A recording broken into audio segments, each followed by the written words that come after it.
আচ্ছা, গুরুত্বপূর্ণ একটা এসএলএসটি কোশ্চেন নিয়ে আমরা হাজির হয়েছি, যেটা 2016 সালে পড়েছিল। কি বলেছে দেখো, একটি কাচের প্রিজমের প্রতিসারাংক কোণ বলেছে 60 ডিগ্রি, আলোর সর্বনিম্ন বিচ্যুতি কোণ 30 ডিগ্রি। তাহলে প্রিজমের উপাদানের প্রতিসারাংক কত? তাহলে আমাদের প্রতিসারাংক কোণ দেওয়া আছে, অর্থাৎ এ এর মান কত দেওয়া আছে 60 ডিগ্রি, এবং বিচ্যুতি কোণ অর্থাৎ ডেল এম এর মান দেওয়া আছে কত 30 ডিগ্রি। আমরা প্রতিসারাংক সমান সমান কি জানি, মিউ সমান সমান sine of del m plus A by 2 by sine of A by 2। তাহলে মান বসালে আমরা কি পাবো দেখো, সাইন অফ ডেল এম এর মান কত 30, এর মান কত 60 by 2 by sine 60 degree by 2।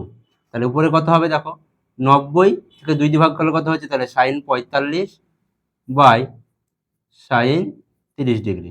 এবার সাইন 45 এর মান কত আমরা জানি 1/√2 বাই সাইন 30 এর মান কত আমরা জানি 1/2। তাহলে এখান থেকে কি পাবো দেখো, 1/√2 ইন্টু 2/1। তাহলে এটা যদি আমরা কাটাকাটি করি, তাহলে প্রথম পাচ্ছি কত 2/√2। আমাদের অপশানে 2/√2 নয়, তাহলে কি আছে √2 আছে। তাহলে 2/√2 কে আমরা কি করতে পারি দেখো, যে 2/√2 যদি আমরা উপর নিচে √2 দিয়ে গুণ করি, তাহলে উপরে কি হয়ে যাবে 2√2 বাই নিচে কি হবে 2 2 2 কাটাকাটি কি পড়ে থাকছে √2। তাহলে সঠিক অ্যান্সারটি হবে অপশান বি। একইভাবে এই যে তোমাদের এই যে হোমওয়ার্ক দেওয়া থাকলো, কি বলেছে দেখো, 60 ডিগ্রি প্রিজমের কোনো একটা আবিষ্ট কোণ দেওয়া আছে এবং এর তার বিচ্যুতি কোণ দেওয়া আছে 60 ডিগ্রি, এর প্রতিসারাংক বের করতে হচ্ছে। অর্থাৎ আমরা এই একই সূত্রে এই সমাধানটা করব।